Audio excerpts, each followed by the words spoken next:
오늘 예수님께서 말씀하시는 이 말씀은 위에 제목에도 성경의 제목에도 나와 있듯이 두 아들의 비유라는 제목의 말씀입니다. 말씀을 지금 다 보셔서 아시겠지만 내용은 이런 것이죠. 한 포도원 농장 주인에게 두 아들이 있었는데 똑같이 포도원에서 일 좀 하라고 시킨 거예요. 그랬더니 그 두 아들의 그 아버지의 명령에 대한 반응과 대답이 완전히 달랐지요. 큰아들은 뭐라 그러냐? 싫습니다. 라 그럽니다. 둘째 아들은 뭐라 그래요? 예, 가겠습니다. 그렇습니다. 이 말씀만 보면 누가 순종했습니까? 작은 아들이 순종했죠. 그죠? 큰 아들이 불순종했어요. 그죠? 근데 잠시 후에 상황은 달라지지요. 처음에는 하지 않겠다고 떠났던 큰 아들은 다시 포도원으로 돌아와서 일을 도와드렸고, 반면에 하겠다고 했던 둘째 아들은 실제로 포도원에서 일을 하지 않았습니다. 주님은 오늘 이 말씀을 하시면서 그 말씀을 듣고 있던 사람들에게 이렇게 물으십니다. 이 둘 가운데 누가 아버지의 뜻을 행하였냐? 너무 쉬운 질문이죠. 누가 행했습니까? 첫째예요, 둘째예요? 첫째 아들이죠. 그곳에 모여있던 예수의 말씀을 듣고 있던 사람들도 똑같이 대답했습니다. 예, 맏아들입니다. 라고 대답했죠. 근데 우리 여기서 지금 예수의 말씀을 듣고 있는 사람들이 누군가? 라는 것에 먼저 집중을 해야 됩니다. 누가 예수의 말씀을 듣고 있느냐? 바로 바리새인들이 듣고 있었다라는 거예요. 그리고 이 예수의 비유의 목적은 하나님 나라에 들어갈 수 있는 사람과 그렇지 못한 사람들에 대해서 설명해 주시기 위함이었습니다. 그 말씀의 결론이 뭡니까? 31절에 이렇게 말씀하시죠. 세리와 창녀들이 오히려 너희보다 먼저 하나님 나라에 들어갈 것이다. 여러분, 이 말씀은 바리새인들에게는 너무 그 충격이었습니다. 왜? 세리, 창녀, 어떤 사람입니까? 세리 누구예요? 로마의 앞잡이지요. 강제적으로 서민들에게 세금을 갈취해서 배를 채우던 사람들 아닙니까? 창녀라는 것은 말 그대로 몸을 파는 사람들. 당시 이러한 일들은요, 바리새인들, 율법학자들, 정통적인 유대인들이 지키던 율법을 위배한 겁니다. 뿐만 아니라 도덕적으로나 사회적으로 굉장히 비난받는 일이었습니다. 때문에 이 세리와 창녀들은 유대인들로부터 인간 취급을 받지 못했습니다. 세상에서 가장 부정하고 가장 악한 사람들이 그 사람들이었다라는 거죠. 그런데 지금 예수님께서 뭐라고 말씀하시냐? 그러한 사람들이 하나님 나라에 들어간다라는 거예요. 그것도 누구보다 먼저 철저히 유대인이고 율법주의자들이었던 바리새인들보다 먼저 간다라는 거죠. 사실 여러분, 겉으로 드러나는 행실이나 모습만 보면 유대교 지도자였던 율법주의자였던 바리새인들을 따라갈 사람이 없었습니다. 하지만 주님은 그런 그들보다 세리나 창녀들이 훨씬 더 낫다라고 말씀하시고 계시는 거예요. 아마 이 말씀에 바리새인들이 어떻게 반응했을까요? 분노했겠죠. 화가 치밀어 올랐을 거예요. 도저히 받아들일 수 없는 말씀. 아마 예수님을 붙잡고 두드려 패려고 했을지도 모릅니다. 그럼 그들에게 예수님께서 그 이유를 밝히셔요. 왜 너희들이 세리나 창녀보다 못하느냐? 왜 그들보다 하나님 나라에 들어가지 못하느냐? 32절에 이렇게 말씀하시죠. 요한이 너희에게 와서 옳은 길을 보여주었으나 너희는 그를 믿지 않았다. 그러나 세리와 창녀들은 믿었다. 너희는 그것을 보고도 끝내 뉘우치지 않았으며 그를 믿지 않았다라는 거예요. 예수님께서 공생애를 시작하시기에 앞서 세리 요한을 보내셨잖아요. 그래서 그로 하여금 메시아의 오심과 이제 그것을 예언하고 선포하게 하셨잖아요. 그죠? 그의 선포를 수많은 사람들이 들었습니다. 그 중에는 바리새인들도 있었고 오늘 말씀하시는 세리들도 있었고 창녀들도 있었어요. 근데 그때 세리 요한이 선포한 메시지의 핵심이 뭡니까? 회개하라. 그죠? 왜? 하나님 나라가 가까이 왔다. 회개였다라는 거예요. 그렇다면 여러분 상식적으로 생각해 볼 때 세례 요한의 그 선포에 회개하고 하나님께로 나와야 될 사람이 누굴까요? 생각 잘 하셔야 돼요. 바리새인들일까요? 아니면 세리나 창녀들일까요?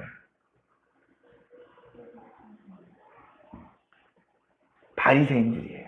왜 그러냐? 그들은 하나님을 알아요, 몰라요?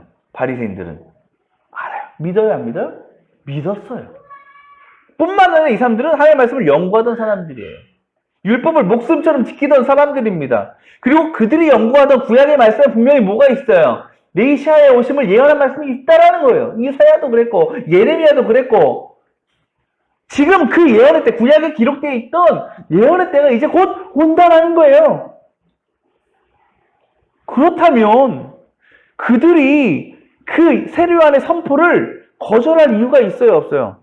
없어요. 부정할 이유가 없다라는 거. 왜? 분명히 구약에 말씀하셨기 때문에. 알고 있기 때문에. 구약의 예언이 성취되어 가는 것을 그들은 기뻐해야 돼요. 그래서 세례 요한의 선포처럼 진짜 그때가 왔구나. 하나님 앞에 나아가야겠다. 회개해야겠다. 세례 요한에게 나가서 세례받고 회개해야 됐어야 되는 거예요. 그죠? 이해가 되시죠? 하지만 그들은 어때요? 무시했어요. 받아들이지 않았어요. 그들의 불순종은 어디까지, 언제까지 계속됩니까? 예수님의 공생애 동안. 돌아가실 때까지. 아무리 예수님께서 살아생전에 그들을 설득하시기 위해서, 변화시키기 위해서 얼마나 노력하셨어요. 기적도 보여주셔. 말씀도 가르치셔. 표징도 보여주셔. 그런데 그들은 전혀 믿지 않아요. 하나님은 그것들을 통해서 내가 하나님의 아들이야, 이놈들아. 내가 구세주야라고 수없이 설명하시고 보여주시는데도 믿지 않았다라는 거죠. 반면에 세리와 창녀들은 어떻습니까? 그들의 삶의 모습만 보면 이만큼 하나님 앞에서 부정하고 악한 사람들도 없어요. 그죠? 남의 돈 빼앗고 자신 몸 팔아서 돈을 버는 삶은요, 하나님의 뜻과는 완전히 반대되는 겁니다. 그리고 그들은 그렇게 살면서 하나님의 존재에 대해서 잘 알지도 못했어요. 믿지도 못했어요. 그러니까 그런 죄를 지면서도 그게 죄인지를 모르는 거예요. 깨닫지 못하는 거예요. 그러니까 그 사람들이 회개를 할 필요가 없는 거지. 회개는 누가 해요? 내가 죄라는 걸 깨닫는 사람들이 하는 게 회개 아닙니까? 그래서 할 이유가 없는 거예요. 그런데 그들이 세례 요한의 선포를 듣고 나니까, 그 능력의 말씀을 듣고 나니까 깨달아진 거예요. 야, 내가 정말 죄인이었구나. 예수님을 만나고 나서 완전히 내가 죄인이었구나. 완전히 내가 부정한 사람이었구나. 깨닫게 된 거예요. 깨닫게 되니까 뭐 하는 거예요? 이제는 회개로 나아가는 거죠. 눈물로 회개하는 거예요. 그렇게 회개하고 예수님을 영접한 그들의 삶은 완전히 새로워졌다라는 거죠. 비록 이전에는 불순종의 삶을 살았어요.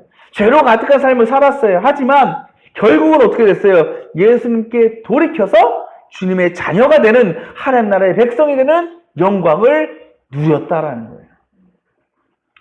오늘 예수님의 말씀은요, 비단 하나님 나라에 누가 먼저 들어가느냐, 그것에 대해서만 가르쳐 주시는 건 아니라고 생각됩니다. 저는 오늘 말씀을 묵상하면서 이와 같은 모습이 이미 하나님의 자녀된, 이미 구원받은 우리 성도들의 신앙의 모습 가운데에서도 나타나고 있다는 생각이 들어요. 신앙생활 하다 보면 겉으로 볼 때는 굉장히 믿음 좋아 보이는 분들이 있어요. 신실해 보이는 분들이 있습니다. 그런데 여러분, 정작 그의 일상의 삶을 돌아보면 이런 생각 드는 분이 있어요. 야, 정말 저 사람 예수 믿는 사람인가? 정말 그게 신앙했던 사람이 맞는가? 라는 생각. 그런 의심이 들 정도로 세상에 나가선 하나님을 떠나 사는 사람들이 많다라는 거죠. 반면에 처음에는 별로 믿음이 없는 것 같아요.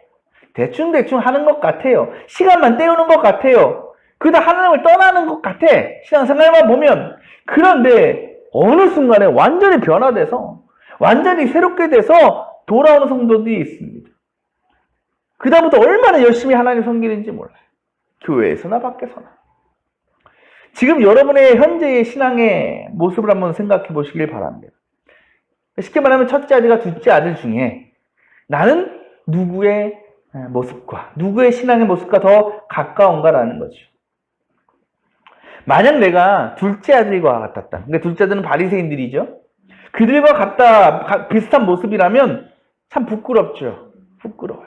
난 순종한다고 했는데 실상 삶은 그렇지 않아. 부끄러워요. 반면에 첫째 아들 같았다면, 세리와 창녀들처럼 나중에 변해서 돌아왔다고 생각이 된다면, 지금은 그렇게 살지 않는다면 이렇게 생각하겠죠. 아이고, 그래도 나는 누구보다나 둘째 아들보다 낫다.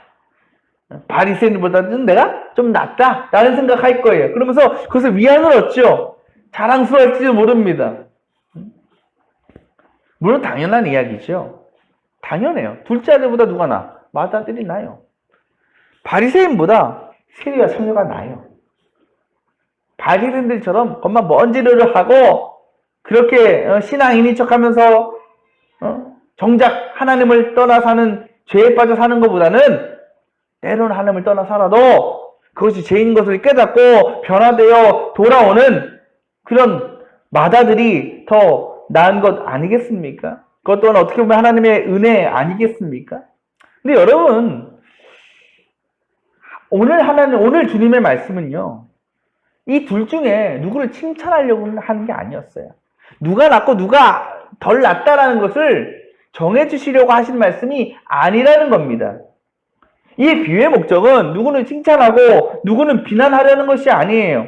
우리는 볼 때 맏아들과 둘째 아들, 그리고 세리 창녀와 바리새인들의 신앙의 모습이 전혀 다르다고 생각을 하죠. 누가 봐도 첫째가 낫고 누가 봐도 세리와 창녀가 훨씬 낫다고 믿습니다.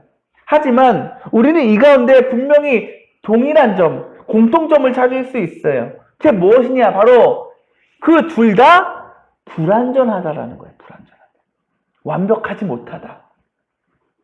여러분, 이 두 아들의 아버지가 첫째 아들 좀 낫잖아요. 그래서 순종했으니까. 그 모습을 보면서 어떤 마음을 가졌을까요? 그래도 위안이 됐겠죠. 그래도 마음에 어느 정도 흡족함을 가졌지 않았겠습니까? 야, 그래도 네가 첫째다 다르다. 네가 좀 낫다 하겠죠. 근데 여러분 생각해 보세요. 그런 모습이, 첫째의 모습이 그렇다고 이 아버지가 진짜 기대한 모습이었을까요? 그랬어요? 그거 보기 원한 거예요, 아버지가? 아니라는 거죠. 이 아버지가 명령을 하면서 가장 원하고 가장 기대했던 모습이 뭘까요? 두 아들 모두 아버지가 명령했을 때 하겠다고 하는 거예요. 예, 제가 하겠습니다. 그리고 그 대답과 동시에 시키신 일을 즉시 행하는 건 아니겠어요? 물론 나중에 순종한 아들이 그렇지 못한 아들보다 훨씬 나아요. 하지만 결국 이 두 아들 모두는 자신의 아버지를 충분히 기쁘게 하지 못했다. 충분히 만족시키지 못했던 불완전한 사람들이었다라는 겁니다. 여러분, 하나님께서 우리에게 기대하는 모습도 그렇지 않겠어요?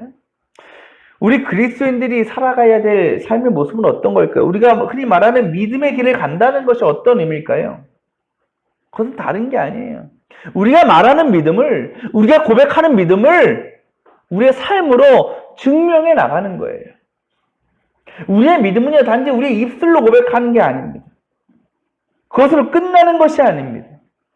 믿음대로 행함을 통해서 그 믿음의 진가가 나타나게 된다라는 거예요. 많은 성도들이 자신만의 신앙의 기준을 세워요. 평가해요. 그러면서 뭐 하냐? 뭐 할까요? 비교하죠. 다른 성도들, 다른 집사들 비교해요. 그러면서 만족하죠. 뭐라고 하면서? 쟤보단 내가 나. 비교할 때 꼭 어떤 사람들을 비교해? 나보다 못한 사람들을 비교하잖아요. 그죠? 나보다 잘하는 신앙 좋은 사람들은 쳐다보지도 않아.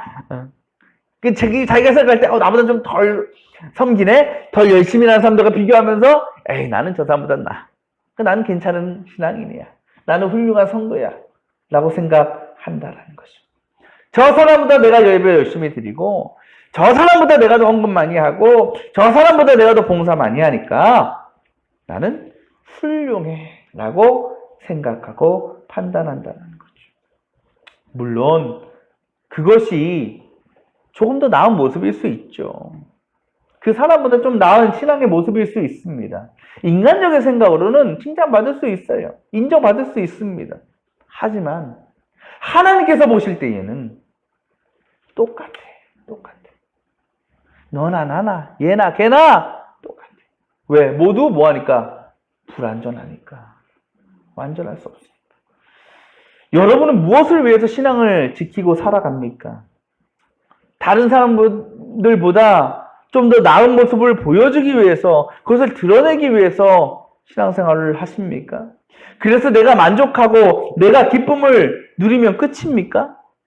아니라는 거죠. 고린도전서 10장 31절에 사도 바울이 이렇게 고백해요. 그러므로 여러분은 먹든지 마시든지 무슨 일을 하든지 모든 것을 하나님의 영광을 위하여 하십시오라는 거죠. 그래요. 우리의 삶, 우리의 신앙의 목적은 한 가지예요. 그게 뭐라고요? 하나님의 영광, 하나님의 기쁨을 위한 거예요. 그래서 우리가 어떻게 살아갈 때 하나님의 영광이 드러나는 삶을 살아갈 수 있을까? 한 가지예요. 하나님의 말씀에, 하나님의 부르심에 온전한 순종으로 나아가는 거예요. 곧 단지 말과 고백으로 끝나는 게 아니라 우리의 삶과 행실을 통한 즉각적인 응답이 우리의 삶 가운데 나타나야 한다라는 것입니다. 감리교회 창시자였던 존 웨슬리 목사님은 우리 그리스도인들의 이 땅에서의 삶을 이렇게 한마디로 정리합니다. 뭐냐? 그리스도의 완전함을 향해 나아간다는 거예요. 그리스도의 완전. 그래요. 그리스도인들은요, 그리스도인, 그 어떤 의미가 말 그대로 그의 삶 안에 예수 그리스도가 살아있는 사람들이란 뜻이에요. 곧 예수를 품고 사는 사람들이 그리스도인 성도라는 것입니다. 그렇다면 우리 안에 예수가 있다면, 우리 마음에 예수를 품고 산다면 우리의 삶 가운데 예수님이 나타나야죠. 예수의 모습이 드러나야죠. 점점 예수님을 닮아 가야죠. 물론 그렇다고 우리가 예수님과 똑같이 될 수 있습니까? 그럴 수는 없어요. 아무리 노력하고 아무리 애를 써도 아무리 신앙 좋은 사람도 여전히 불완전한 모습입니다. 하지만 그렇다고 언제까지 우리가 그 자리에 머물러 있을 수만은 없는 겁니다. 이렇게 생각해서 어차피 불완전한데 뭘 이러 가나 저러 가나 불완전한 거 똑같은데 뭘 더 하나? 뭘 더 나아지려고 노력하나? 그렇죠? 그것이 무의미하다고 생각해서도 안 돼요. 그래서 다른 사람들보다 내가 좀 더 나은 모습에 만족하며 살 수는 없습니다. 우리는요, 반드시 매일매일 하루하루 조금씩 나아져 가야 돼요. 조금씩 더 거룩해져 가야 돼요. 조금씩 더 예수님을 닮아 가야 됩니다. 100%까지 갈 수는 없지만 우리의 목적은 어디까지 가는 거? 99까지 가는 거예요. 그 일 위해서 우리는 우리의 믿음의 고백이 그대로 삶으로 드러날 수 있는 온전한 순종의 모습으로 날마다 주님 앞에 나아가야 되는 줄 믿습니다. 유명한 신학자인 윌리엄 바클레이 교수는 이렇게 얘기합니다. 이 말씀 누가 얼마 저도 감명받았는지 몰라요. 이렇게 얘기해요. 그리스도인은 약속의 사람이 아니라 실천의 사람이다. 그리스도는 뭐라고요? 그냥 말로 약속하고 할게요. 섬길게요. 이렇게 살게요. 말로만 약속하는 게 아니라 뭐해? 실천으로 나타난 사람이 되어야 된다. 우리 한번 삶을 돌아보세요. 우리 신앙을 돌아보세요. 나는 어떤 모습이었나? 약속의 사람이었는가? 실천의 사람이었는가? 아니 심지어 약속도 제대로 하지 못하고 그저 내 마음대로 내 뜻대로만 살려고 했던 그런 바리새인 같은 모습은 아니었는가라는 거죠. 첫째도 둘째 아들 모습도 아니고 그 외의 모습을 우리가 하나님 앞에 나아가고 있지는 않았는지 돌아봅니다. 바라기는 우리 모두 성도들이 하나님 앞에서 단지 고백하는 것, 말뿐인 신앙이 아니라 순종의 삶으로 드러나는 실천하는 신앙을 소유하시기를 바랍니다. 여전히 불완전할 수밖에 없지만 그럼에도 예수 그리스도의 완전함을 향해서 조금씩 조금씩 나아가는 우리들의 신앙의 발걸음이 되기를 소망합니다. 그러한 온전한 순종, 실천하는 신앙의 삶을 통하여 이 땅 가운데 하나님의 나라가 이루어지는데 우리 모든 성도들이, 우리 모든 교회들이 주에게 쓰임받게 되기를 주님의 이름으로 축원합니다.